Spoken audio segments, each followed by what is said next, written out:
héros du silence, Joachim et Théa.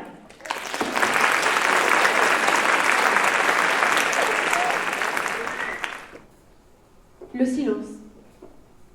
Il peut être considéré comme inexistant, ou bien perçu comme une absence. Mais au contraire, il peut être pesant et destructeur. C'est souvent lorsque les mots sont trop durs pour être dits, ou bien tout simplement qu'il n'y a pas de mots pour définir ce que l'on ressent, que le silence intervient comme une réponse à notre incapacité de parler. Cependant, le silence n'est pas toujours la réponse que l'on aimerait recevoir. Le silence était très éloquent pour moi, nous dit Hassan Jarfi, lorsque la police s'est présentée chez lui pour lui annoncer l'arrestation de 4 individus, après la disparition de son fils, Hassan Jarfi. Ont-ils rencontré mon fils? Est-ce qu'ils l'ont frappé? Est-ce qu'ils lui ont fait très mal?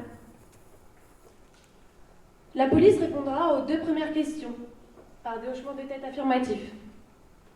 Quant à la dernière question, elle aura pour simple réponse le silence.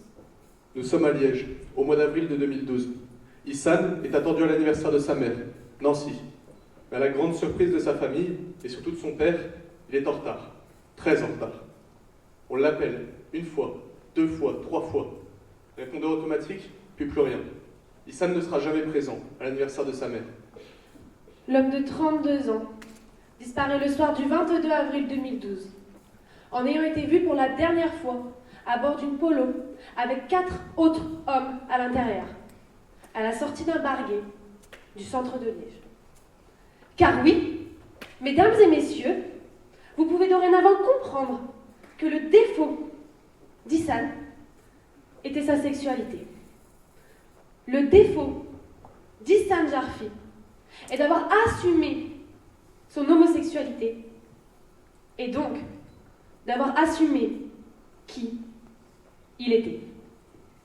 Dans cette voiture, c'est un cauchemar qui commence. Hassan est roué de coups. Les malfaiteurs diront alors, je cite, « C'était pour donner une leçon à l'homo ». Par la suite, il sera déshabillé, dans le but ultime d'être humilié, ou plutôt dirais-je, déshumanisé. Hors de la voiture, il sera battu, et on sautera sur son corps à de nombreuses reprises, en l'occurrence sur son visage et sur sa cage thoracique. Le corps d'Hassan sera retrouvé le 1er mai 2012, nu, ensanglanté, dans une prairie. Bilan de l'analyse du corps, des coupures de 36 cm avec un objet contondant, le crâne fracassé, 17 côtes cassées, les organes éclatés. Les malfaiteurs annonceront qu'après l'avoir laissé pour mort, la respiration d'Hassan ressemblait à un ronflement. Tout était atteint. Hassan Jarfi témoignera en disant, je cite, « Lorsqu'on m'a dit qu'on avait retrouvé son corps, j'ai su que plus rien ne serait jamais pareil. Un père ne devrait jamais avoir à enterrer son enfant, mais encore moins parce que son enfant a été tué pour ce qu'il était. » Mais combien de victimes anonymes restent dans l'ombre? Combien d'Hassan, chaque jour, subissent la haine silencieuse du mépris et de l'exclusion? Mesdames et messieurs, chers jurys, vous l'aurez sûrement compris. Nous nous tenons devant vous, aujourd'hui, afin de dénoncer un fléau qui empoisonne nos sociétés, qui ronge nos valeurs et qui bafoue notre humanité. La discrimination.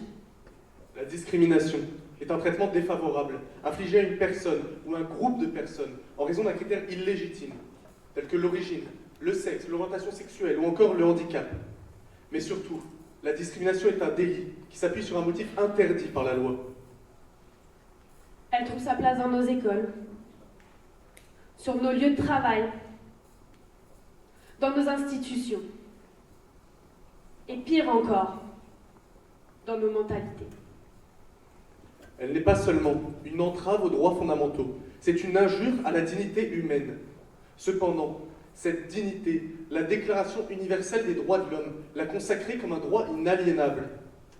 L'article 2 dispose que Toute personne doit être protégée contre la discrimination, indépendamment de son origine ethnique, de sa couleur de peau, de son genre, de sa langue, de sa religion, de son opinion politique et de son lieu de naissance. Et malgré des articles luttant contre la discrimination, je vous le demande, mesdames et messieurs, qui parmi vous n'a jamais subi de remarques gratuites? Qui parmi vous n'a jamais fait face à des moqueries injustifiées? Qui parmi vous n'a jamais subi l'horreur de la discrimination? L'égalité entre les êtres humains n'est pas seulement une belle idée inscrite dans nos constitutions, c'est le socle sur lequel repose toute société juste et démocratique. Pourtant, la discrimination vient fissurer ce socle. Elle divise, elle isole, elle dresse des barrières invisibles entre les individus, mais pourtant bien réelles. Imaginez un enfant qui, dès son arrivée dans la cour de l'école, comprend qu'il sera toujours jugé pour la couleur de sa peau plutôt que pour ses rêves.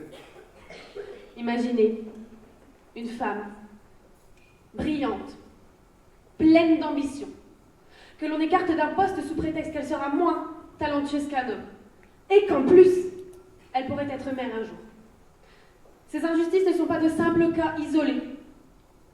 Elles laissent des blessures profondes, alimentent la frustration, et parfois même la colère et la peur. Et quand une société tolère ces exclusions, elle ne se contente pas de briser des vies, elle se fragilise elle-même.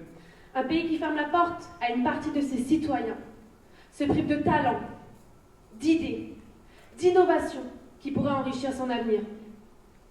Et pouvons-nous vraiment parler de progrès lorsque chaque jour, des millions de personnes doivent encore se battre pour leurs droits fondamentaux qui devraient être naturels et évidents?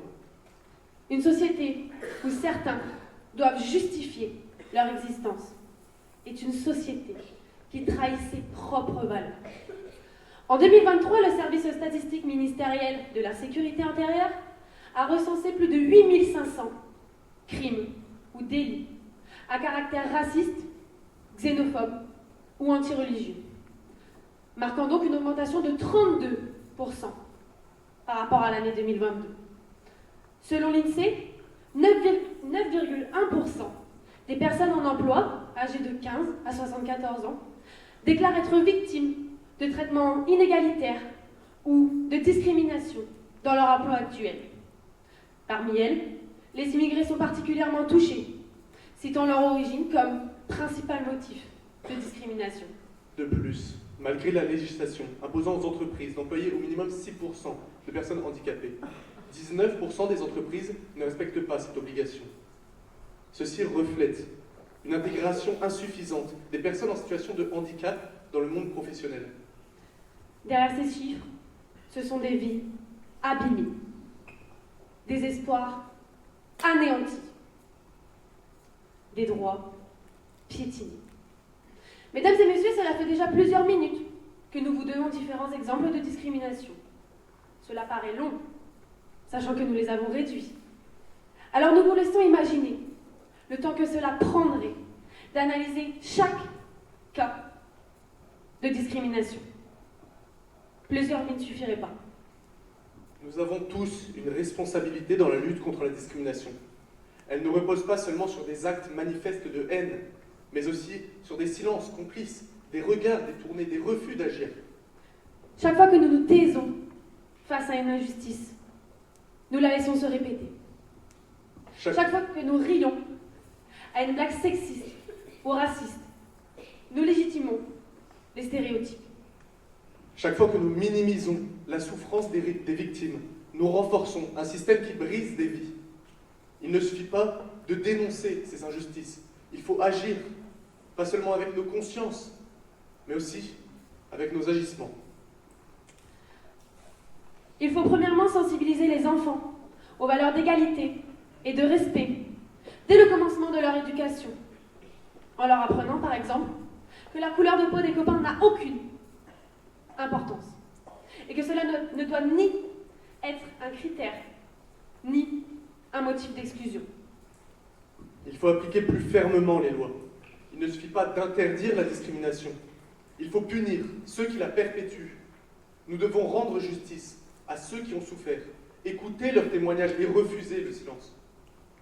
Et enfin, chacun d'entre nous peut être un acteur du changement, en dénonçant les injustices, en soutenant les victimes et en ne tolérant aucun discours haineux.